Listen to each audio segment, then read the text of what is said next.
Hello मेरे दोस्तों, कैसे हो आप सभी। Very very good morning. जब भी आप देख रहे हो, गुड आफ्टरनून, गुड इवनिंग। जब भी मेरे भाई और बहन, हमने स्टडी नोट नंबर 2 चालू करा था, ऑपरेशन प्लानिंग, हमारे स्टडी मटेरियल के हिसाब से, जिसमें हमने डिमांड फोरकास्टिंग चैप्टर कंप्लीट करा है। और काफी टाइम लगाकर कंप्लीट करा है, क्योंकि इसके अंदर श्योर एक 6 नंबर का क्वेश्चन आना ही आना है, चाहे वो थ्योरी में से आ जाए, चाहे वो उसमें से आ जाए। बस कभी कभी ऐसा होता है कि कभी कभी चैप्टर से नहीं पूछता, बाकी मैक्सिमम टाइम पूछता है, जिसमें हमने स्टडी मैट के क्वेश्चन क्वेश्चन भी कर लिए थे, सारे स्कैनर के भी कर लिए थे। तो मेरी तरफ से डिमांड फोरकास्टिंग चैप्टर पूरे की तरीके से कंप्लीटली कवर होता है दोस्तों। डिमांड फोरकास्टिंग चैप्टर कंप्लीटली मेरी तरफ से कवर होता है, ठीक है। चलो, तो अब हम कर रहे हैं कैपेसिटी प्लानिंग। कैपेसिटी बोल लो, कैपेसिटी बोल लो, बात एक ही है, प्रोनाउंसिएशन कुछ भी लगा सकते हैं आप। तो ये मेरी तरफ से कंप्लीट हो गया है। कैपेसिटी प्लानिंग हम आज की क्लास में कंप्लीट कर लेंगे। ये हमारा थ्योरी पार्ट है। इसके अंदर कभी पूछता है, कभी नहीं पूछता, ठीक है। तो थ्योरी है, कभी आ गया तो आ गया, अदरवाइज नहीं आएगा। पर पढ़ना जरूरी है, क्योंकि हम स्टडी नोट वाइज चल रहे हैं, तो जिस तरीके से हमारे स्टडी नोट में है, उस तरीके से हम पूरी कहानी कवर करते हुए चलेंगे। अच्छा, एक थ्योरी पढ़ेंगे, फिर थ्योरी प्लस प्रैक्टिकल दोबारा आ जाएगा। तो इस तरीके से पढ़ना अच्छा भी है, और अगर आपको अच्छी लगी है क्लासेस, तो अपने दोस्तों के साथ रेफर भी करिए। चलो, तो यहाँ पर स्टार्ट करें आज की इस चैप्टर के अंदर, आज की इस लेक्चर के अंदर, कैपेसिटी प्लानिंग। ठीक है दोस्तों, हेडिंग डालेंगे नए पेज पर कैपेसिटी प्लानिंग, और जो जो मैं नोट्स आपको उतारता हूँ, वो नोट्स साथ ही साथ उतारेंगे मेरे साथ साथ, ठीक है सर। अच्छा, इसके बाद बच क्या गया, फिर कैपेसिटी रिक्वायरमेंट में थ्योरी प्रैक्टिकल दोना है, फिर थ्योरी, फिर थ्योरी प्रैक्टिकल, थ्योरी प्रैक्टिकल, फिर थ्योरी थ्योरी, और फिर थ्योरी प्रैक्टिकल बाद में, है ना। तो इस तरीके से हम कर देंगे। अच्छा, ये वाले टॉपिक जो होंगे 1 2 3, इसको छोड़कर 1 2 3, ये एक दिन में खत्म हो जाएंगे तीनों चैप्टर, एक ही दिन में, एक ही क्लास के अंदर, क्योंकि बहुत छोटे छोटे चैप्टर है। आओ सर, नया टॉपिक की हेडिंग डालेंगे कैपेसिटी प्लानिंग, जो कि हमारा थ्योरी सब्जेक्ट है, थ्योरी पार्ट है। तो हम देखेंगे दोस्तों, चैप्टर नंबर 2 लिख सकते हैं आप, chapter number 2, chapter number 2, capacity planning.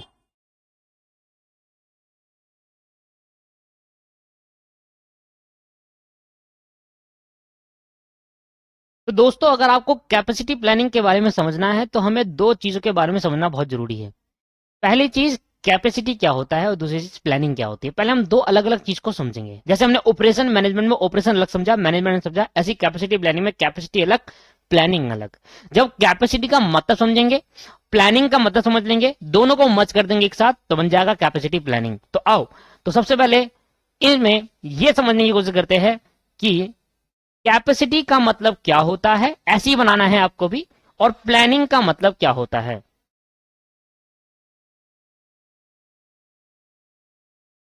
तो यहां पर हमारा है कैपेसिटी,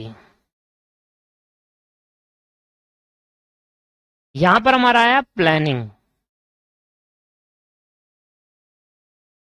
कैपेसिटी का मतलब क्या है, प्लानिंग का मतलब क्या है। अच्छा, तो दोस्तों, capacity and planning,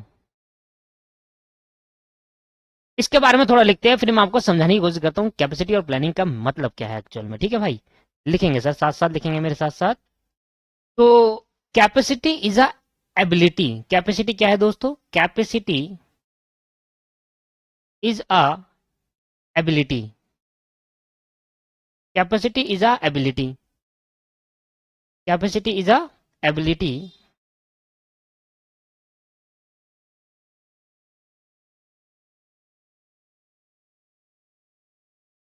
capacity is ability to produce output, to produce maximum output, to produce maximum output for a specific time period, for a specific time period। और प्लानिंग किसे कहेंगे दोस्तों, सिंपल वे में लिखते हैं, मैनेजमेंट डेफिनेशन नहीं लिखेंगे, simple way में लिखेंगे, सिंपल, ठीक है। इन सिंपल वर्ड लिखेंगे ना sir, in simple word, whatever whatever we decide in advance, whatever we decide in advance, whatever we decide in advance for doing any future event, for doing any future event, for doing any future events it's called planning. For doing any future event it's called planning. दोस्तों दो बातें निकल कर आती है, capacity और एक planning. Capacity कहता है हमारे अंदर कितनी एबिलिटी है कि हम एक स्पेसिफिक टाइम पीरियड पे मैक्सिमम आउटपुट जनरेट कर सके। सिंपल लैंग्वेज में अगर मैं आपको समझाऊं तो मान लो एक पर्सन है, एग्जांपल लेते हैं, मान लो ऑनर ने मिस्टर ए से कहा कि यार आपको एक मशीन में काम करना है, एक मशीन वर्क है, इस मशीन में आपको एक दिन के अंदर आपको 10,000 यूनिट का आउटपुट जनरेट करना है। क्या आप कर सकते हो? तो मिस्टर ए ने कहा सर 10,000 यूनिट का आउटपुट जनरेट नहीं हो पाएगा एक दिन में, इतनी हमारे अंदर एबिलिटी नहीं है। हम मैक्सिमम आउटपुट जनरेट कर पाएंगे, मैक्सिमम जो आउटपुट हम जनरेट कर पाएंगे वो एक दिन में 8,500 यूनिट हो सकता है। तो हमने कहा कि वैली ऑनर ने अपने लेबर या अपने पर्सन वर्कर से कहा कि आप एक मशीन को आप पे वर्क करना है और वहां पर एक दिन में 10,000 यूनिट का आउटपुट जनरेट करना है, तो क्या आप कर पाओगे? उसने कहा नहीं सर, हमारे अंदर इतनी एबिलिटी नहीं है, हम एक दिन में मैक्सिमम 8,500 यूनिट का आउटपुट जनरेट कर सकते हैं। That is capacity. उस मिस्टर ए की क्या कैपेसिटी है? एक दिन में 8,500 यूनिट का आउटपुट जनरेट करना। तो कैपेसिटी का मतलब है कि हमारे अंदर कितनी एबिलिटी है कि हम एक दिन में मैक्सिमम आउटपुट कितना प्रोड्यूस कर सकते हैं with in a given specific time. एक दिन हमारा स्पेसिफिक टाइम है, कितना आउटपुट जनरेट कर रहा एक दिन के अंदर, यह है मैक्सिमम आउटपुट प्रोड्यूस, और इतनी हमारी एबिलिटी थी, दैट्स कॉल्ड कैपेसिटी। तो कैपेसिटी का अगर मैं सिंपल मतलब बताऊं तो कैपेसिटी क्या है? कैपेसिटी और कुछ नहीं, एक एबिलिटी होती है जो ये बताती है कि हम एक स्पेसिफिक टाइम पीरियड पे कितना आउटपुट जनरेट कर सकते हैं। मैक्सिमम होता है वो, भाई 8,500 ज्यादा नहीं कर सकता, हाँ हो सकता है कि 8,500 से कम हो जाए। क्यों? ड्यू टू आपने कोई गलत तरीके से आपने टाइम मैनेजमेंट नहीं करा।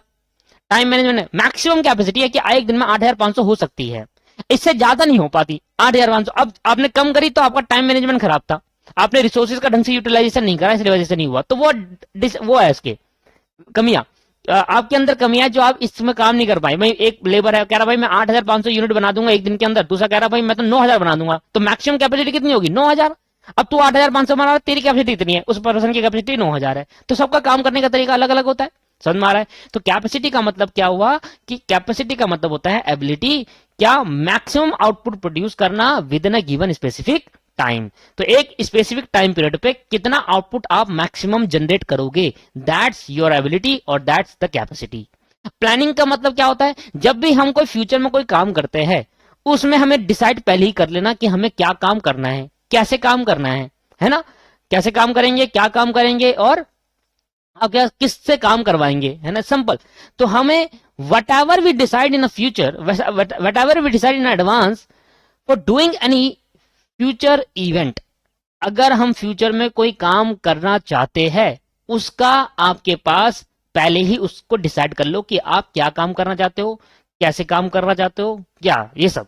ठीक है दोस्तों, दैट्स कॉल्ड प्लानिंग। तो इसमें अगर लिखे तो क्या लिख सकते हैं? What should be do,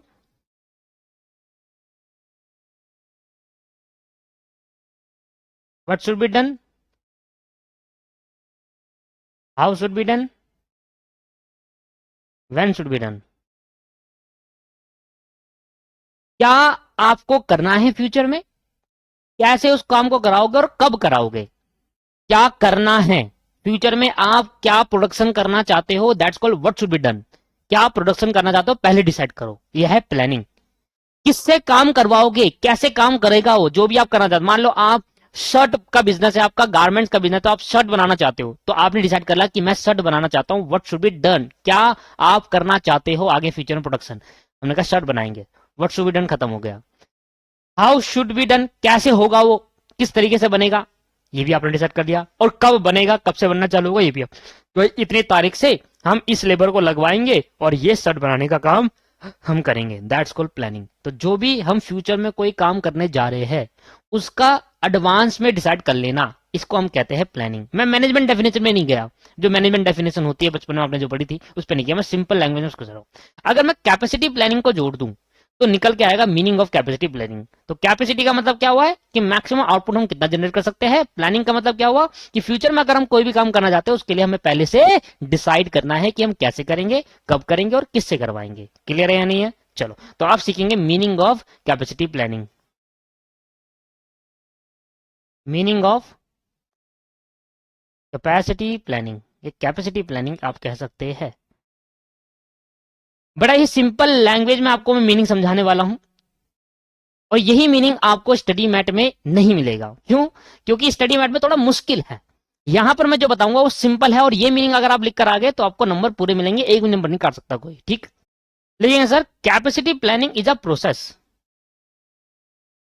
capacity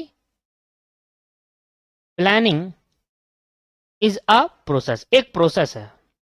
किस चीज का प्रोसेस है? ऑफ डिटरमाइनिंग, कुछ निकालने का। क्या निकालने का? Of determining the production capacity, determining the production capacity, determining the production capacity needed by the organization, needed by the organization to meet changing demand, to meet the changing demand,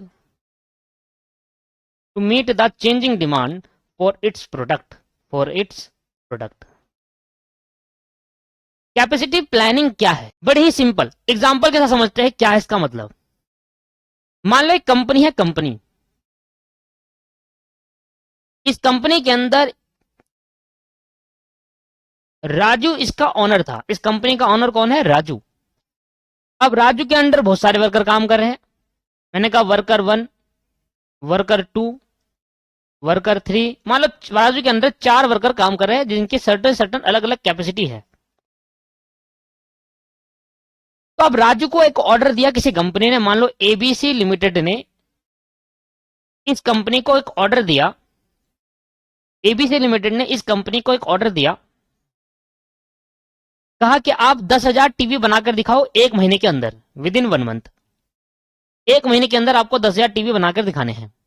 अब company ने, राजू ने जो honour है उसने अपने worker को बता दिया भाई 10,000 के 1 महीने के अंदर टीवी मिला है, तो आपको अब 10,000 टीवी बनाने हैं 1 महीने के अंदर।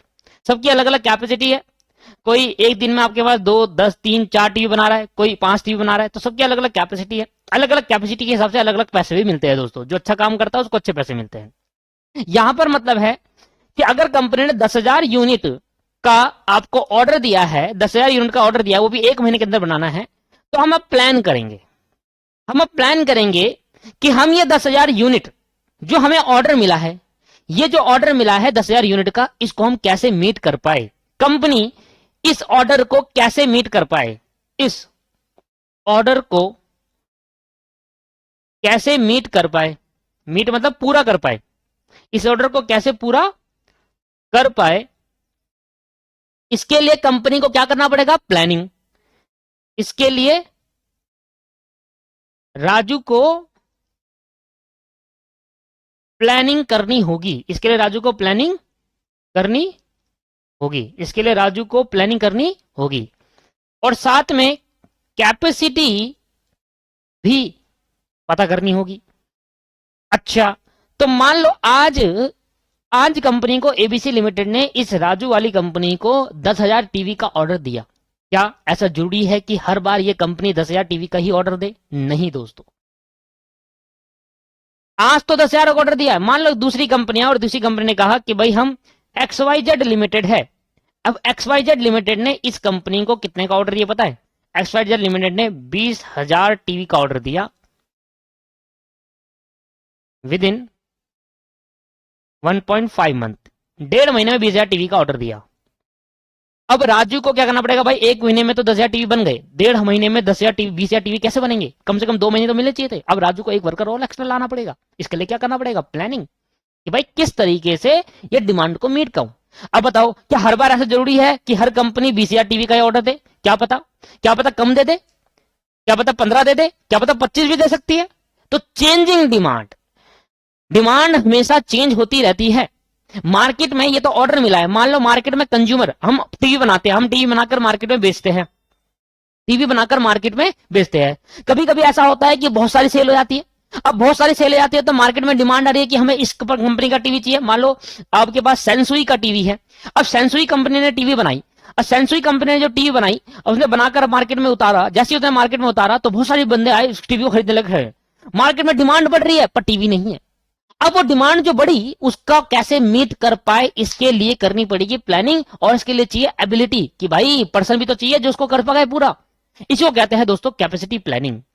कैपेसिटी प्लानिंग एक ऐसा प्रोसेस है जिसमें हम क्या करते हैं, जिसमें हम डिटरमाइन करते हैं, करने से पहले डिटरमाइन करेंगे, निकालेंगे कि हम प्रोडक्शन कैपेसिटी कंपनी को कितनी जरूरत है जिससे वो कंपनी अपनी चेंजिंग डिमांड को पूरा कर पाए। क्या क्लियर है या नहीं है?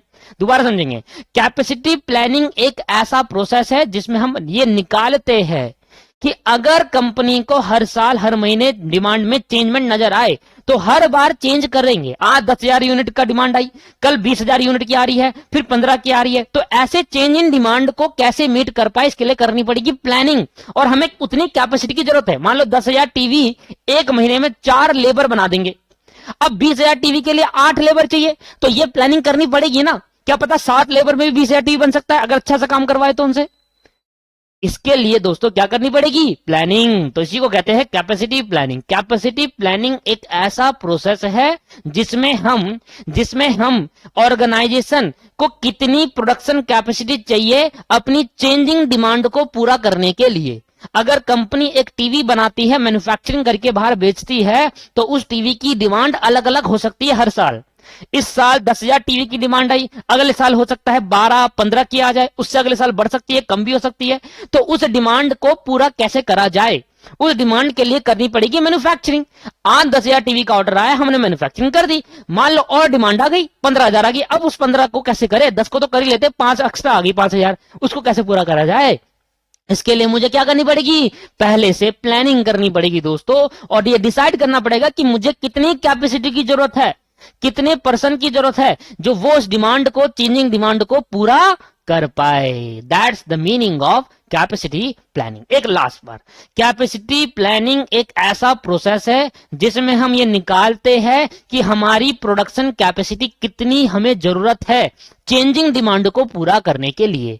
डिमांड अगर 15,000 यूनिट की आ रही है तो 15,000 टीवी बनाने के लिए कितनी कैपेसिटी की जरूरत होगी। कैपेसिटी मींस कितने वर्करों की जरूरत होगी जिसको हम लगाकर 15,000 टीवी बना पाए। ये कितने वर्करों की जरूरत होगी, कितनी कैपेसिटी की जरूरत होगी, इसको निकालने के लिए जो प्रोसेस हम लगाते हैं, that process is known as capacity planning. अब बताओ सर क्या क्लियर है या नहीं है?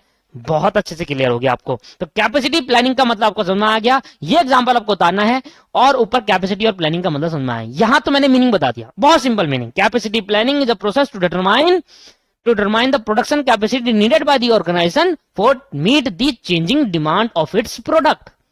अपने प्रोडक्ट की चेंजिंग डिमांड को पूरा करने के लिए कितनी कैपेसिटी की जरूरत है, उसको निकालने के लिए जो प्रोसेस लगाया जाता है वो है capacity planning.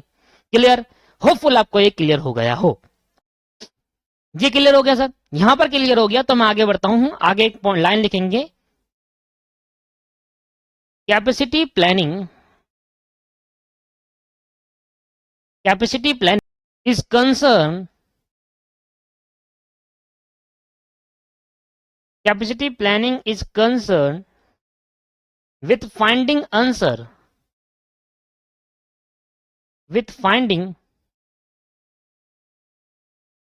Answer to the basic question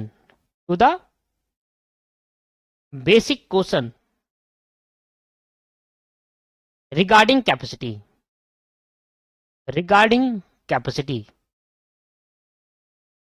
such as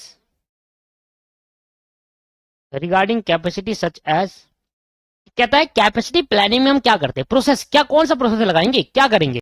कहता है 3 क्वेश्चन का आंसर ढूंढ लो, वही कहते हैं प्रोसेस। 3 क्वेश्चन का अगर आंसर ढूंढ लिया ना आपने, वही है कैपेसिटी प्लानिंग को डिटरमाइन, वो कैपेसिटी जो जितनी हमें जरूरत है कैपेसिटी उनको डिटरमाइन करने का रीजन।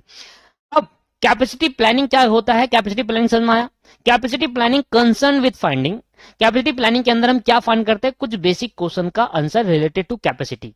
क्या है वो आंसर है कि हमें what kind of capacity is needed, किस तरीके की कैपेसिटी हमें की जरूरत है, what kind of capacity is needed. पहला हमें ये फाइंड करना है कि व्हाट काइंड, कौन से काइंड की कैपेसिटी की जरूरत है, व्हाट काइंड ऑफ कैपेसिटी जी। हो सकता है कि लेबर कैपेसिटी की जरूरत हो सकता है आपको मशीन की कैपेसिटी की जरूरत है, मान लो लेबर वो काम नहीं कर पाएंगे, मशीन ही कर पाएंगे, तो मशीन बढ़ानी पड़ेगी। हो सकता है लेबर और मशीन दोनों की जरूरत हो, तो what kind of capacity is needed, पहले ये पता लगाओ। What kind of capacity is needed, पहले ये पता लगाओ। जैसे एग्जांपल क्या हो सकता है कि हमें लेबर कैपेसिटी की जरूरत है, कि हमें 5 लेबर काम करे, अब 10 बढ़ाने की जरूरत है, 15 बढ़ाने की जरूरत है, लेबर कैपेसिटी की जरूरत है, या हमें मशीन की जरूरत है, लेबर उतना ठीक है पर मशीनों को बढ़ाओ। समझ में आ रहा है? तो कौन सी कैपेसिटी, किस काइंड की कैपेसिटी की जरूरत है, पहले ये फाइंड आउट करो। अगर आप टीवी बनाना चाहते हो, तो अगर वो मैनुअली बनता है, सारे चीज हम बाहर से खरीद के लाते हैं, असेंबल करना होता है, असेंबल कौन करेगा, सिर्फ लेबर, तो हमें लेबर कैपेसिटी की जरूरत है, मशीन की नहीं। आ रहा है समझ में? तो कौन से काइंड की कैपेसिटी की जरूरत है, पहले ये पता लगाओ आप। इसको कहते हैं प्लानिंग, तभी तो नाम बड़ा, कैपेसिटी प्लानिंग, प्लान कर रहे हैं कि सबसे पहले हम पता लगाएंगे कि कौन से काइंड की कैपेसिटी चाहिए।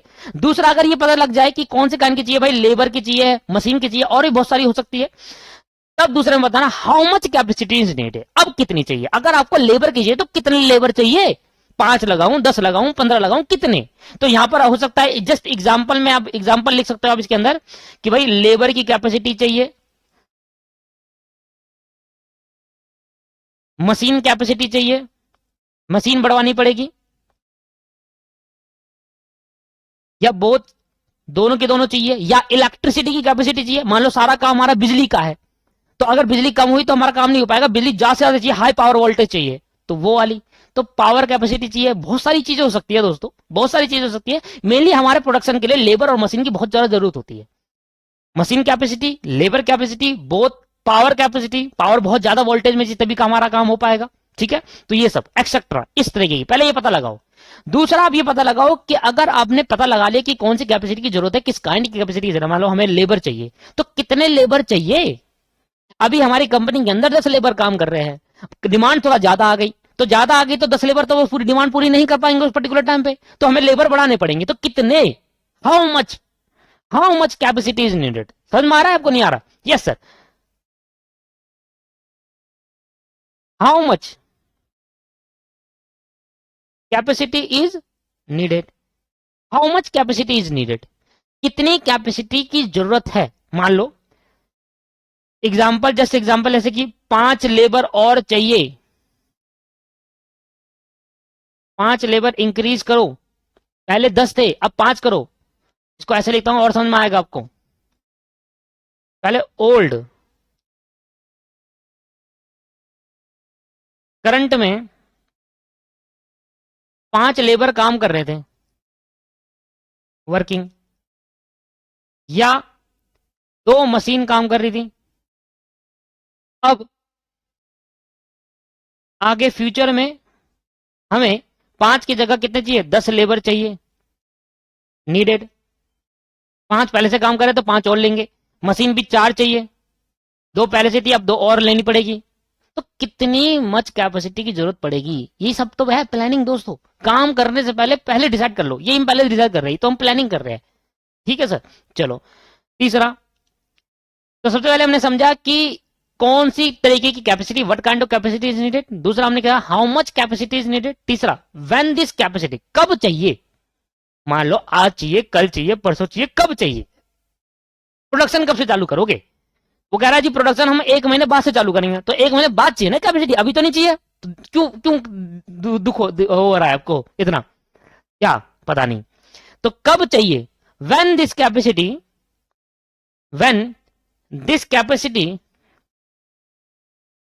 When this capacity is needed, when this capacity is needed, कब आपको ये कैपेसिटी चाहिए, 5 दिन बाद, 10 दिन बाद, कल ही चाहिए। अरे जो मना रहा है वो लिख दो ना, पेपर में तो यही लिखना है ना 1 2 3, ये तो ना लिखना एग्जाम्पल।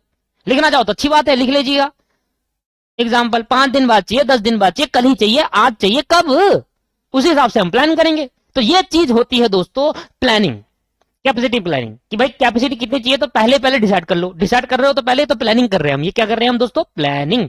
क्लियर है या नहीं है? तो यहां पर आपको समझ में आया होगा कि हमें कैपेसिटी प्लानिंग करने के लिए कुछ बेसिक क्वेश्चन की जरूरत होती है। वो क्वेश्चन है कि हमें कौन से टाइप की कैपेसिटी चाहिए, हमें कितनी कैपेसिटी चाहिए और कब चाहिए। ये तीन अगर चीजें हो जाती है तो बढ़िया हो जाएगा, हमारे को समझ में आ जाएगा। तो हमें चाहिए लेबर कैपेसिटी, 5 थे अब 10 चाहिए और कल से चाहिए। तो ये चीज हो जाएगी तो हम करेंगे उस चीज को काम। हम कहेंगे हम 5 लेबर और बुलवा के लाएंगे, बोलेंगे कल से 5 लेबर लग जाना भैया। तो 5 लेबर चाहिए तो हो गया व्हाट काइंड, काइंड हमें पता चलेगा लेबर। तो हम बाहर मार्केट में गए, 5 लेबर को ढूंढना, मैंने कहा कल से आ जाना काम करने। 5 लेबर है, 1 महीने तक काम चलेगा, तुम्हें करना है। तो 5 लेबर को लाए, कल से काम करने पर लगा दिया, हो गई हमारी प्लानिंग। इसको कहते हैं कैपेसिटी प्लानिंग। और क्या करेंगे इसमें? ठीक है, समझ में आया? यस सर, समझ में सारा आना चाहिए। थ्योरी में आपको जबरदस्त तरीके से पढ़ाता हूं, आइए आपको ये पता चल गया अब। ठीक है दोस्तों, अब मैं आपसे पूछता हूं कि हम कैपेसिटी प्लानिंग क्यों करें? Why we need to do capacity planning in our organisation? क्यों हमें कैपेसिटी प्लानिंग करनी चाहिए? देखो, तो क्वेश्चन हम लिख रहे हैं, क्यों हमें, मुझे इंग्लिश से ज्यादा हिंदी लिखने में अच्छा लगता है क्योंकि हिंदी पढ़ने में मजा आता है। ठीक है, तो इंग्लिश आती हो या नहीं आती हो, झाड़ने की कोशिश ना करें। क्यों हमें, होम नहीं लिखा है, हमें लिखा है, आप अपने तरफ से लिख सकते हैं, क्यों हमें कैपेसिटी प्लानिंग करनी पड़ती है?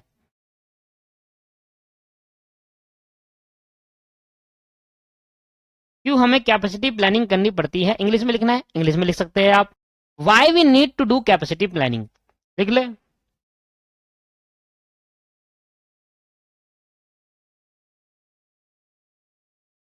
Y we need to do capacity planning.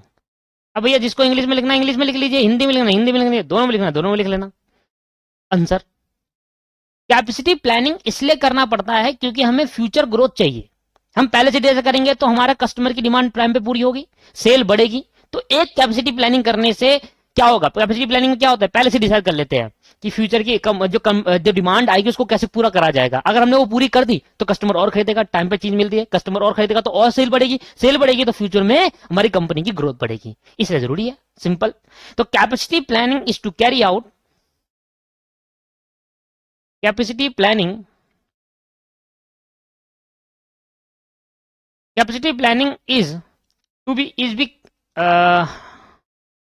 is to be carried, capacity planning is to be carried out keeping in a mind, keeping in a mind future growth, keeping in a mind, ऐसे लिखो, future growth,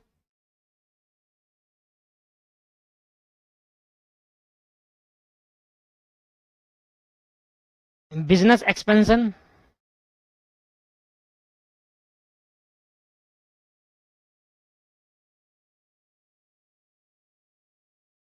market trend,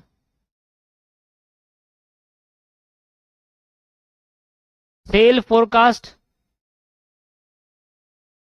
तो ये सब चीजें future में growth, business का expansion, market में क्या ट्रेंड चल रहा है, फ्यूचर सेल फोरकास्ट करने के लिए, तो इसलिए कैपेसिटी प्लानिंग करने की जरूरत हमें पड़ती है दोस्तों। तो यहां तक क्लियर हो गया? ठीक है, अब जब हम कैपेसिटी प्लानिंग करेंगे तो रिक्वायरमेंट क्या चाहिए? कैपेसिटी प्लानिंग लिखेंगे, लिखते जाओ बस, कैपेसिटी प्लानिंग इज रिक्वायर्ड, क्यों जरूरी है? कैपेसिटी प्लानिंग क्यों जरूरी है? Capacity planning is required for the flowing. अब ऐसे लिखो, पहले क्वेश्चन लिख लो। क्वेश्चन मैंने लिख ही दिया है, क्वेश्चन मैंने ऊपर लिख दिया था, क्यों हमें कैपेसिटी प्लानिंग की जरूरत पड़ती है,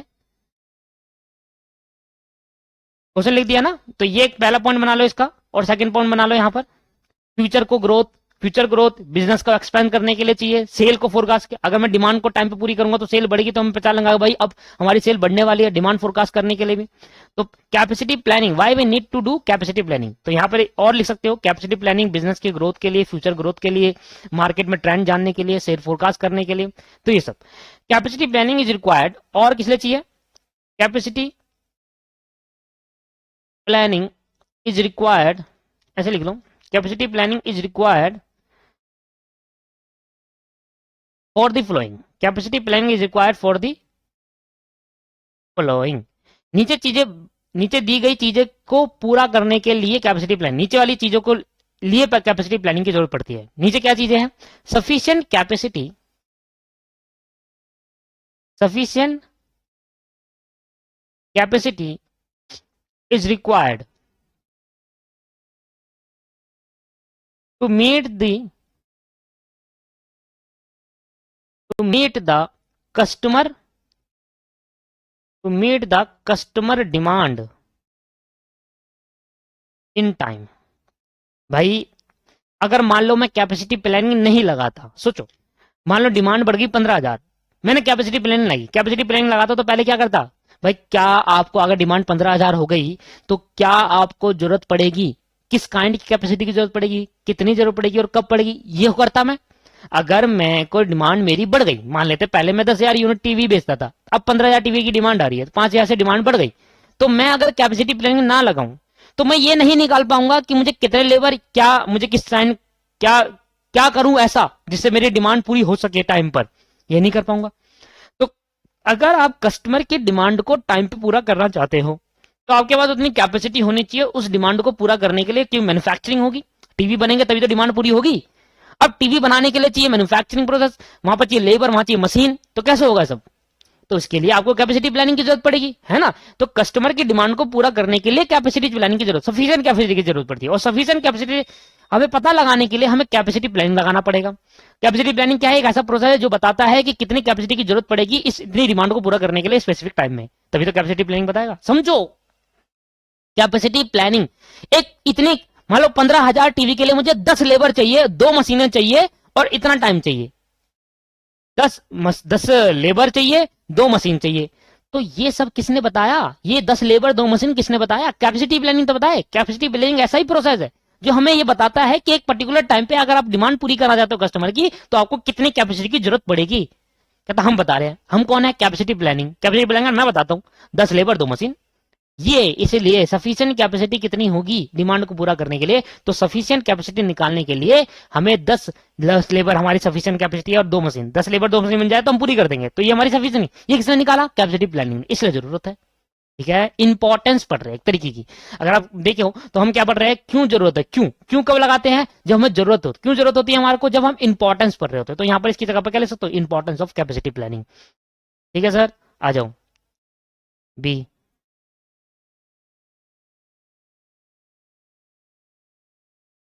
capacity affect affect the cost efficiency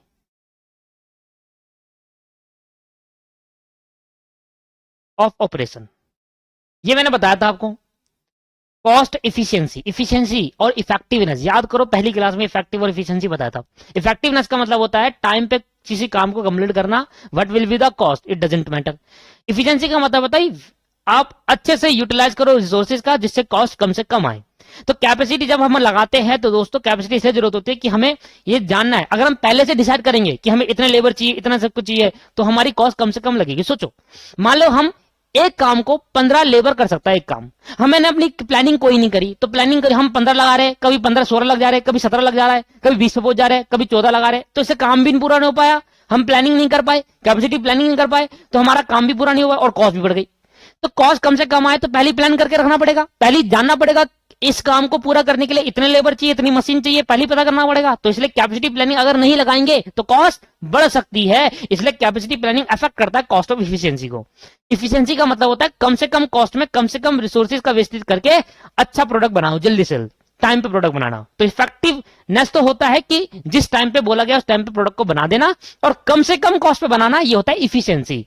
तो अगर हम ढंग से कैपेसिटी प्लानिंग लगाएंगे, अगर हमें पहले से बताए कि इस काम को 15 लेबर करेंगे तो हम आगे वाले टाइम पे 16 नहीं लगवाएंगे, है ना। तो 16 लगा दी तो एक लेबर के जो पैसे जा रहे हैं हर दिन वो बेकार जा रहे हैं। जो 15 लेबर कर सकता है एक काम को तो आप 16 क्यों लगा रहे हो? अगर आपने कैपेसिटी प्लानिंग करी होती तो आप 15 में कर देते। समझ में आ रहा नहीं आ रहा? ठीक है सर, ठीक है सर, ये नहीं है ठीक है। तो capacity effect the cost of efficiency of operation. ठीक है सर, ये क्लियर हो गया। चलो 3 पॉइंट पढ़ते हैं। समझ में आ रहा है या नहीं आ रहा? मैं आपको इस तरीके से थ्योरी पढ़ा रहा हूं कि आप याद भी कर पाओ। एक एक चीज हिंदी में इंग्लिश में सब समझाने की कोशिश कर रहा हूं। Capacity effect the cost of efficiency of operation को अगर कोई लिखा हुआ है तो कैसे पता लगाओगे कि अगर हम पहले से ही कैपेसिटी प्लानिंग करें, अगर हम पहले से ही कैपेसिटी प्लानिंग करें तो हमें ये पता है कि हम इस काम को 15 लेबर में करा सकते हैं। अगर हम कैपेसिटी प्लानिंग नहीं लगाएंगे तो हमें नहीं पता होगा कितने काम में होगा, तो हम कभी 16 लगा देंगे, कभी 14 लगाएंगे किसी दिन, तो काम नहीं हो पाएगा। फिर नहीं हो पाएगा तो फिर अगले दिन कहेगा भाई काम को जल्दी करना है तो हम 17 लगा रहे, तो सब बेकार हो जाएगा। कभी आपने एक दिन कम लगाया, पहले आपने 12 लेबर लगाए, आपको लगा भाई काम नहीं हो रहा नहीं हो रहा नहीं हो रहा, आपने ज्यादा लेबर लगा दी 20, फालतू का है ना वो चीज। इकट्ठा 15 लेबर लगाओ, रोज लगाओ। तो capacity planning cost of efficiency होती है, कॉस्ट कम से कम आने की कोशिश करता है। यहां पर आगे बढ़ते हैं। Capacity creation requires an investment. अब दोस्तों कैपेसिटी अगर हमें पता चलेगी कि भाई कितने लेबरों की जरूरत है तो उतना हम पैसा लगा सकते हैं, एक सही तरीके से इफेक्ट कर जाएगा इन्वेस्टमेंट को। भाई सोचो कि अगर हम ज्यादा लेबर लगा रहे हैं तो हमारा ज्यादा पैसा खर्च हो रहा है।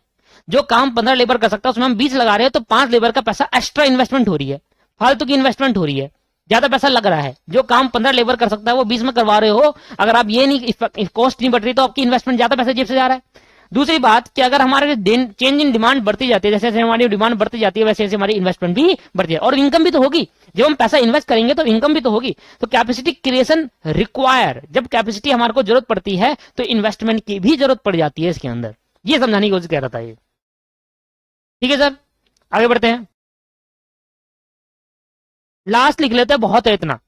कैपेसिटी प्लानिंग, अगर आपसे क्वेश्चन में कहीं पूछे ना इंपॉर्टेंस ऑफ कैपेसिटी प्लानिंग, तो आप ये 2 पॉइंट लिख कर आ जाना यहाँ पर। 2 पॉइंट मतलब पूरे पूरे। ठीक है, capacity planning, capacity planning is the first step, एक पहला स्टेप होता है, is the first step when an organization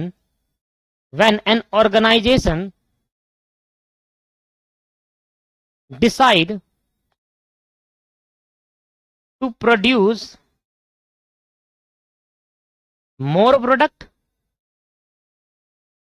और न्यू प्रोडक्ट। तो अगर कंपनी ज्यादा प्रोडक्ट बनाना चाहती है, मान लो मेरा एक बिजनेस है, मैं टेलीविजन मैन्युफैक्चरिंग करता हूं, टेलीविजन छोड़ो, मैं एसी का मैन्युफैक्चरिंग करता हूं। अगर मुझे ज्यादा प्रोडक्ट बनाना है तो मेरा पहला स्टेप होगा कि मुझे कैपेसिटी प्लान लगाना पड़ेगा, कितना ज्यादा, किस काइंड की कैपेसिटी की जरूरत पड़ेगी, कैसे हम काम करेंगे और कब से काम होगा। समझ में आ रहा है? तो कैपेसिटी प्लानिंग एक पहला स्टेप होता है जब ऑर्गेनाइजेशन नए प्रोडक्ट और ज्यादा प्रोडक्ट, पहले से कोई प्रोडक्ट बना रहा हूं एग्जिस्टिंग प्रोडक्ट, उसमें अगर और ज्यादा डिमांड बढ़ रही है तो मुझे और ज्यादा मैन्युफैक्चरिंग करनी पड़ेगी। तो ज्यादा प्रोडक्ट अगर आप बनाना चाहते हो या आप नया प्रोडक्ट बनाना चाहते हो तो पहला आपका काम होगा कि आपको कैपेसिटी प्लान लगानी है। उसमें हम क्या करेंगे, उसमें हम प्रोसेस करेंगे किस चीज का, कि अगर हम इतने प्रोडक्ट बना रहे हैं तो इतने प्रोडक्ट के लिए हमें इतने लेबरों की, इतने मशीन की, इतने टाइम पे चाहिए और इतने तरीके से इतने टाइम पे चाहिए, ठीक है, उतना हमें चाहिए।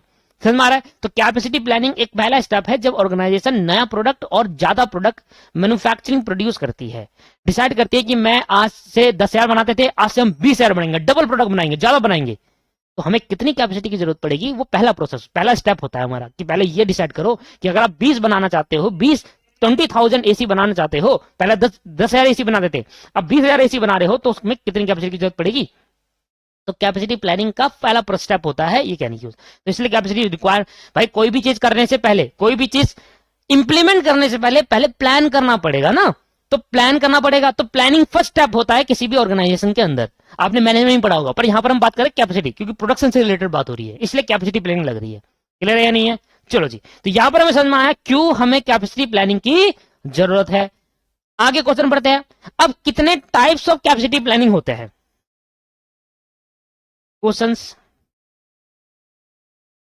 Types of capacity planning, types of capacity planning. तो यहां लिखना there are 2 types of capacity planning, there are 2 types of, there are 2 types of capacity planning, there are 2 types of capacity planning. पहला, long term capacity planning, long term capacity planning देख लो पूरा। और दूसरा थोड़ा जगह देके लिखना, short term capacity plan. Medium term कुछ नहीं होता यहाँ पर, लॉन्ग टर्म शॉर्ट टर्म होता है। लॉन्ग कैपेसिटी प्लानिंग, तो कितने टाइप की कैपेसिटी प्लानिंग होती है? आप छोटे समय के लिए प्लानिंग कर रहे हो या बड़े समय के लिए, लंबे समय के लिए? शॉर्ट टर्म कैपेसिटी प्लानिंग पहले लिख लेते हैं, फिर समझने की कोशिश करेंगे शॉर्ट टर्म लॉन्ग टर्म है क्या। लिखना, it refers to those plan, it refer to those plan where investment in new facility and equipments, new facility and equipments, these plan cover a 2 year time, these plan cover a 2 year time. मान लो हमें नई facility लेके आनी है या हमें नए नए इक्विपमेंट्स लाने हैं, तो हमें पहले एक प्लान करना पड़ेंगे किस तरीके की फैसिलिटी हम देना चाहते हैं अपने कस्टमर को।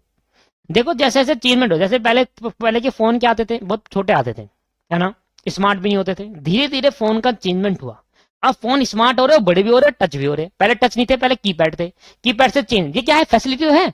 और ये जो फैसिलिटी है लॉन्ग टर्म है दोस्तों, छोटे टाइम की फैसिलिटी तो नहीं है। पहले पहले छोटे आते थे, फिर नई फैसिलिटी आई, और अच्छा फोन आने लगा, फिर और अच्छा फोन लगा, फिर ऐसे घुमाने वाला फोन आने लगा, ये करके खोला यूं करके, है ना।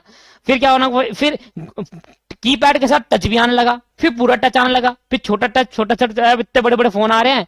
अब ऐसा है कि स्क्रीन में कैमरा इतना सा दिखता है, बाकी टच ही टच दिखता है। तो फैसिलिटी तो है दोस्तों, और ये फैसिलिटी लॉन्ग टर्म है। जब हम न्यू इक्विपमेंट्स और न्यू इन्वेस्टमेंट करना चाहते हैं, नई नई फैसिलिटी में, नई नई इक्विपमेंट्स में, तो ऐसे इक्विपमेंट और नई फैसिलिटी में जब इन्वेस्टमेंट करेंगे, ऐसी इन्वेस्टमेंट जो हम कर रहे हैं, इसके लिए प्लान करना पड़ेगा भाई, किस तरीके से हमें डालना है, क्या डालना है। कैमरा पहले कम था, अब नया अच्छा फैसिलिटी का कैमरा देंगे, है ना, तो ये सब नए इक्विपमेंट लगाएंगे। तो this plan cover 2 year time, 2 साल लगते हैं। ऐसे प्लान को लॉन्ग टर्म कैपेसिटी प्लानिंग कहते हैं। और शॉर्ट टर्म के लिए जैसे कि हमें कितना इन्वेंट्री चाहिए आज, कल, एक महीने में कितना इन्वेंट्री चाहिए, ईओक्यू जब आप लगाते थे, है ना, कॉस्टिंग में। It refer to those plan, it refer to those plan which take into account,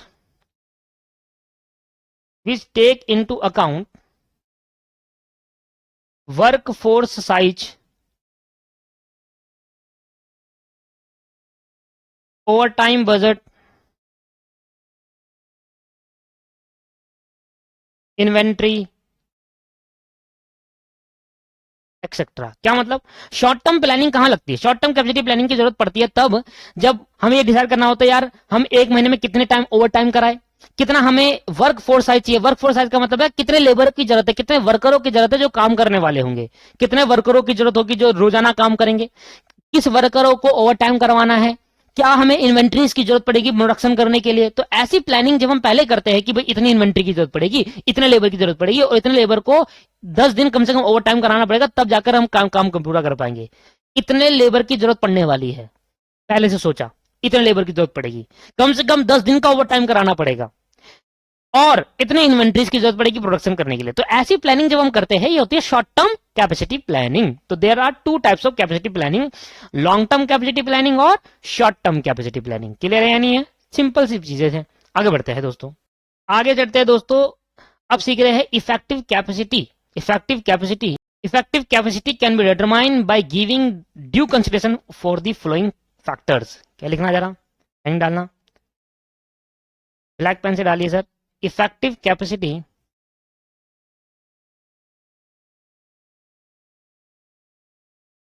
capacity can be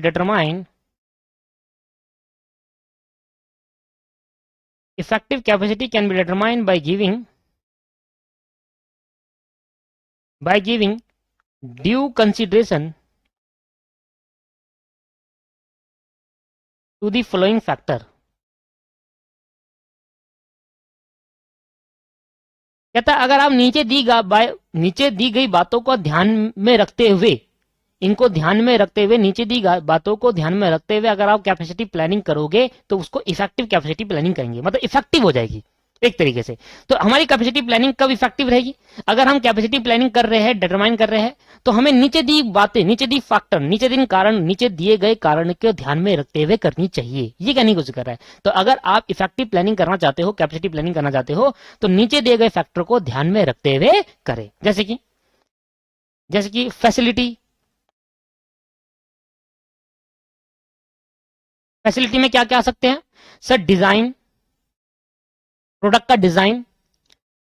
अगर लोकेशन, भाई मेरे को मोबाइल चाहिए, मान लो मुझे मोबाइल चाहिए, ठीक है, तो मेरे घर से बहुत दूर जाना पड़ेगा मुझे मोबाइल लेने के लिए, तो लोकेशन मैटर कर रही है। डिजाइन, मोबाइल कैसा है, लेआउट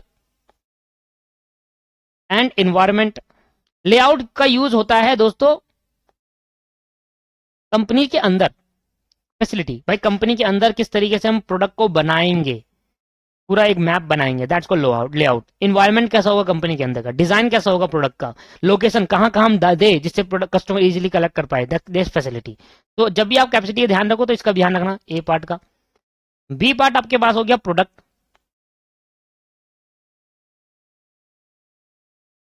प्रोडक्ट प्रोडक्ट का मतलब हो गया कि आपका प्रोडक्ट का डिजाइन कैसा है। यहां पर ही उसी की बात कर रहे हैं। ये कौन सा डिजाइन लिख दिया, प्रोडक्ट डिजाइन, ठीक है।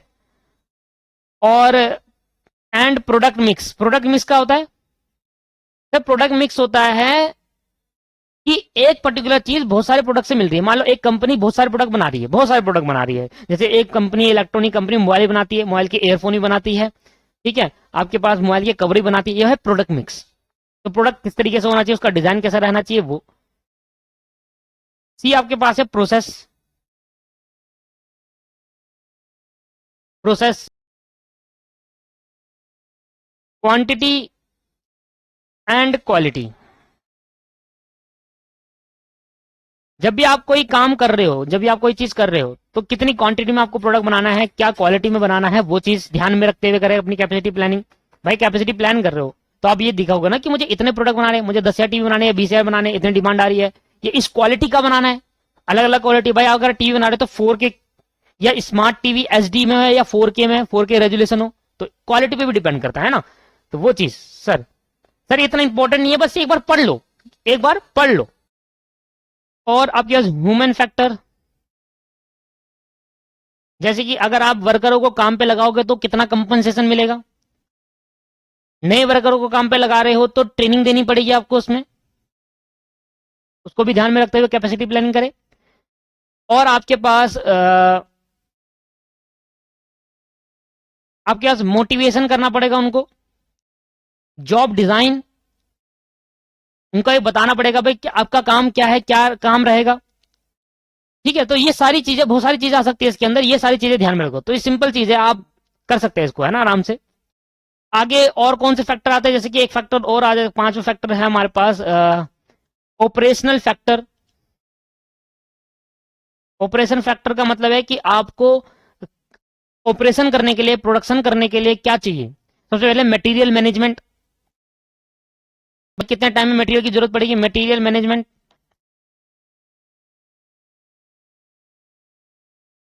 ठीक है। और आपके पास क्या जरूरत सकती है, आपके पास क्वालिटी मैनेजमेंट, भाई क्वालिटी अगर खराब हो रही थी, क्वालिटी मैनेजमेंट चाहिए।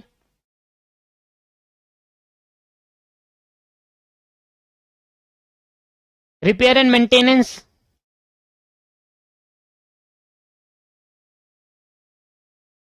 और आपके पास इक्विपमेंट ब्रेकडाउन, अगर आपके कोई इक्विपमेंट टूट फूट गए तो उसके किस तरीके से काम करोगे, उस टाइम क्या कैसे काम होगा। इक्विपमेंट ब्रेकडाउन, ब्रेकडाउन का मतलब होता है टूटना। अगर आपके कोई चीज मशीन खराब हो गई या टूट गई, तो उस केस के अंदर ये ना देखो, जैसे मटेरियल मैनेजमेंट कैसे करेंगे, शेड्यूलिंग एक चैप्टर है, वहां पढ़ लेंगे इसको। मेंटेनेंस एंड इक्विपमेंट ब्रेकडाउन, ये सब रिपेयर मेंटेनेंस, इसका एक आगे जाकर चैप्टर है, उसको हम डिटेल में पढ़ेंगे कि भाई अगर मशीन खराब होगी तो किस तरीके से काम करवाए। ये सारी चीजें हमें डिटेल में पढ़नी है, एक चैप्टर, और कैलकुलेशन भी करनी है इसके अंदर हमें, ठीक है। तो इतनी बातें आप ध्यान रखें कि हमें इफेक्टिव कैपेसिटी करने के लिए facility, product, process, human factor और ऑपरेशन फैक्टर का ध्यान में रखते हुए काम करना है, इसमें हमारी कैपेसिटी इफेक्टिव हो जाएगी। बस पेपर में कोई सी चीज के लिए इंपॉर्टेंट नहीं है, स्टडी में था तो मैंने आपको पढ़ा दी है दोस्तों। क्लियर है या नहीं है? Yes sir.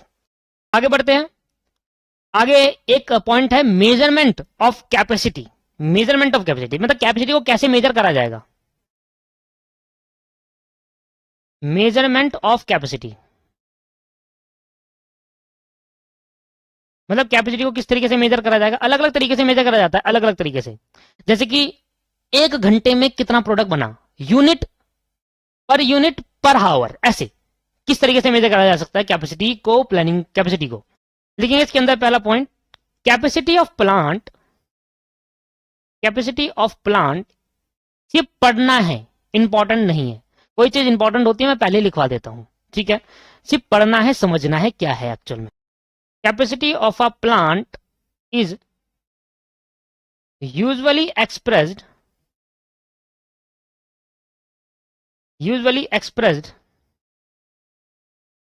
capacity of a plant is usually expressed as the rate of output मतलब ये हुआ दोस्तों कि यूनिट पर हावर,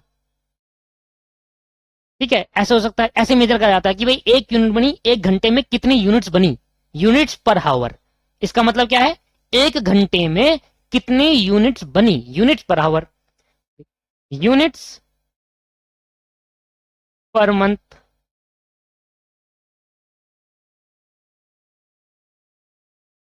लिख सकते हो यूनिट्स पर वीक, और आपके पास unit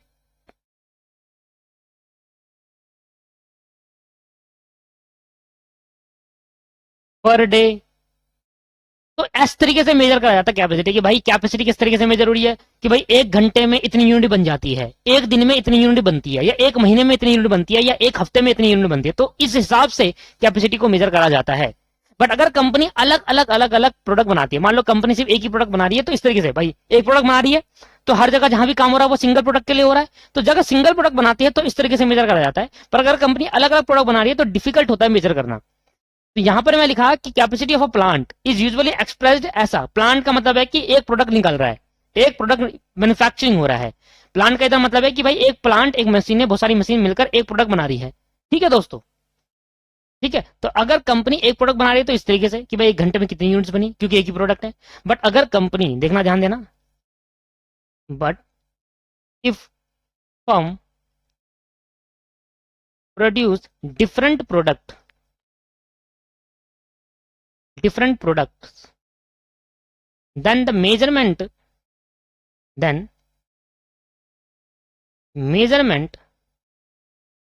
should be determined in monetary values। इसका मतलब कि 1 दिन में इतने रुपए का काम हो गया इस प्रोडक्ट का, 1 दिन में इतने रुपए का काम हो गया दूसरे प्रोडक्ट का, मॉनेटरी वैल्यू में मेजर करा जाएगा फिर, ठीक है दोस्तों। तो अगर कंपनी एक प्रोडक्ट बना रही है तो सिंपल 1 घंटे में कितनी यूनिट बनी, 1 महीने में कितनी बनी, जो भी आप सेट करोगे कैपेसिटी आपका एक्सप्रेशन। दूसरा, अगर कंपनी बहुत सारे डिफरेंट प्रोडक्ट का मैन्युफैक्चरिंग कर रही है तो सभी यूनिट का यूनिट पर आवर नहीं निकल सकता। क्या निकल सकता है, ये निकल सकता है कि भाई आज इस प्रोडक्ट में इतने रुपए का काम हो गया, मॉनेटरी वैल्यू में एक्सप्रेशन करेंगे, ठीक है दोस्तों। तो इंपॉर्टेंट है आपके लिए कि एमसीक्यू पूछने के चांसेस होते हैं इसके कि अगर फर्म डिफरेंट प्रोडक्ट यूज करें तो कैसे हम उसको मेजर करेंगे कैपेसिटी को, तो हम कहेंगे मॉनेटरी वैल्यू में मेजर करा जाएगा, ठीक है। कि आज इतने रुपए का काम हो गया, या इतने इस प्रोडक्ट में इतने रुपए का काम हो गया, इस पे इतने का हो गया, ऐसे, ठीक है दोस्तों। चलो, तो आज की क्लास को यहीं समाप्त करता हूं मैं। नेक्स्ट क्लास में चैप्टर खत्म कर दूंगा। अब ज्यादा कुछ नहीं रह गया, नेक्स्ट क्लास छोटी सी रहेगी पर चैप्टर खत्म हो जाएगा नेक्स्ट क्लास में, ठीक है। तो आज की क्लास को यहीं समाप्त करते हैं, नेक्स्ट क्लास में मिलते हैं। नेक्स्ट क्लास में और बातें सीखनी है चैप्टर के अंदर जो हमारे स्टडी मैटर में है। Thank you very much, bye bye.